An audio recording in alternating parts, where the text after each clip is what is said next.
नमस्कार, मैं सुधीर चौधरी और आज हम बात करेंगे दो ऐसी खबरों की जो दिखने में अलग लगती हैं लेकिन असल में एक ही धागे से जुड़ी हैं। एक तरफ अमेरिका में ट्रंप प्रशासन H-1B वीजा सिस्टम को लेकर अदालत में खड़ा है और दूसरी तरफ प्रधानमंत्री नरेंद्र मोदी ने आखिरी वक्त पर फैसला लिया कि वे आसियान समिट में वर्चुअली शामिल होंगे। अब सवाल यह है कि ये दोनों खबरें एक अमेरिका की अदालत से और दूसरी भारत के प्रधानमंत्री कार्यालय से कैसे एक ही डिप्लोमेटिक कहानी का हिस्सा बन जाती हैं। आज हम इसी रहस्य को समझने की कोशिश करेंगे उस नजरिए से जिसके लिए सिर्फ न्यूज नहीं बल्कि इंटेलिजेंस चाहिए। दोस्तों, जब ट्रंप कहते हैं कि H-1B visa system spammed with fraud है, तो यह केवल एक कानूनी टिप्पणी नहीं बल्कि एक राजनीतिक बयान होता है अमेरिका को अमेरिका फर्स्ट बनाने का एक और हथियार। यही वो वीजा सिस्टम है जिसकी वजह से लाखों भारतीय युवाओं ने अमेरिका के टेक सेक्टर में अपनी पहचान बनाई। वही सिस्टम जिसने सिलिकॉन वैली को भारतीय इंजीनियरों और कोडर्स से भरा। लेकिन अब ट्रंप उसी सिस्टम को फ्रॉड कहकर सवालों के घेरे में डाल रहे हैं। उन्होंने विदेशी कर्मचारियों को हायर करने वाली कंपनियों पर $1 लाख की अतिरिक्त फीस लगाने का प्रस्ताव रखा है ताकि अमेरिकी नौकरियों पर विदेशी प्रभाव कम किया जा सके। लेकिन असली खेल इससे कहीं गहरा है। ट्रंप जानते हैं कि चुनाव नजदीक हैं और हायर अमेरिकन, बाय अमेरिकन जैसे नारे उनके वोटरों के दिलों में जगह बनाते हैं। इसलिए जब वे H-1B वीजा को फर्जीवाड़ा बताते हैं तो दरअसल अपने वोट बैंक को एक नया विलन दे रहे होते हैं भारतीय टेक वर्कर्स का चेहरा। ट्रंप की पूरी रणनीति इस समय इकोनॉमिक नेशनलिज्म पर टिकी है, लेकिन इसका असर केवल अमेरिकी टेक इंडस्ट्री तक सीमित नहीं है बल्कि भारत की विदेश नीति तक पहुंचता है। मोदी सरकार जानती है कि लाखों भारतीयों का भविष्य इस सिस्टम से जुड़ा है, इसलिए भारत ने अमेरिका से कई स्तरों पर बातचीत की, मगर ट्रंप प्रशासन ने इस संवाद को लगभग एक तरफा बना दिया। अब जब मामला अदालत में है तो ट्रंप उसी फैसले का बचाव कर रहे हैं जिसे वे सुधार बता रहे हैं, जबकि असल में यह पॉलिटिकल पोजिशनिंग है। अब आते हैं दूसरी खबर पर, आसियान समिट। एशिया के 10 देशों का यह समूह दुनिया की सबसे बड़ी अर्थव्यवस्थाओं में गिना जाता है। इस बार इसमें अमेरिका भी शामिल होने जा रहा था। उम्मीद थी कि मोदी और ट्रंप की आमने सामने मुलाकात इस समिट का मुख्य आकर्षण होगी, लेकिन फिर आया एक फोन कॉल जिसने पूरी कूटनीति की दिशा बदल दी। उस कॉल के बाद मोदी ने निर्णय लिया कि वे समिट में वर्चुअल मोड से हिस्सा लेंगे।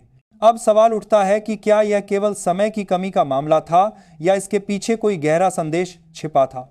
सूत्रों के मुताबिक उस कॉल में रूस यूक्रेन संकट, साउथ चाइना सी में चीन की बढ़ती आक्रामकता और अमेरिका की यह उम्मीद शामिल थी कि भारत इस मंच पर चीन के खिलाफ खुलकर बोले।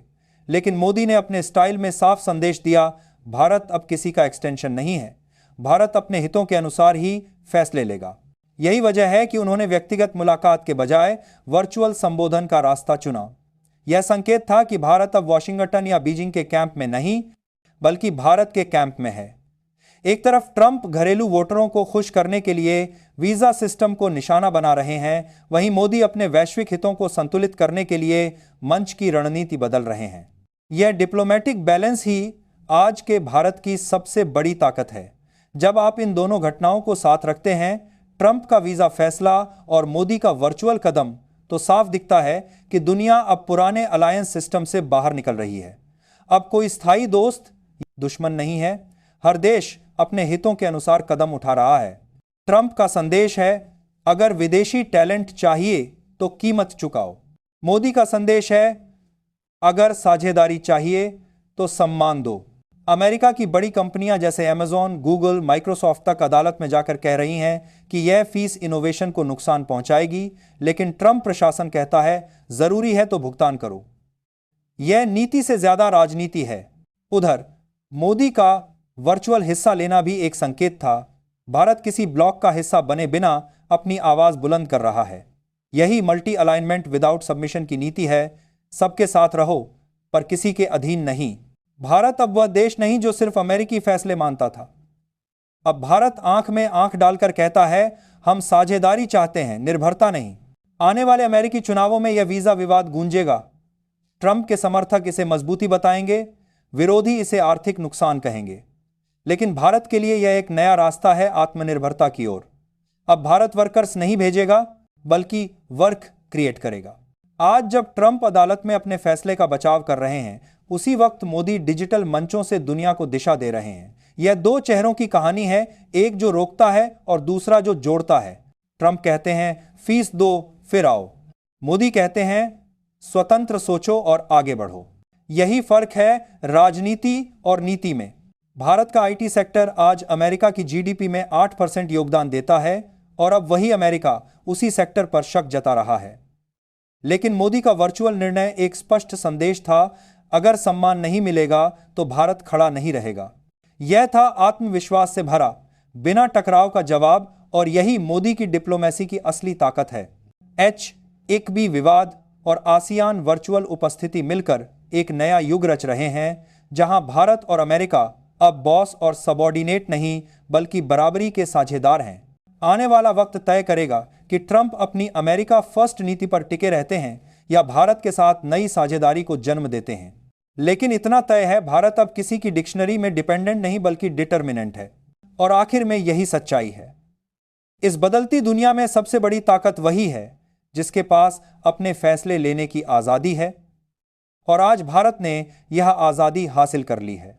दोस्तों, अगर आज का यह विश्लेषण आपको सोचने पर मजबूर करता है तो इस वीडियो को लाइक कीजिए, अपने विचार कमेंट में बताइए और हमारे चैनल को सब्सक्राइब कीजिए, क्योंकि यहां हम सिर्फ खबर नहीं दिखाते, हम आपको खबर के पीछे की सच्चाई दिखाते हैं।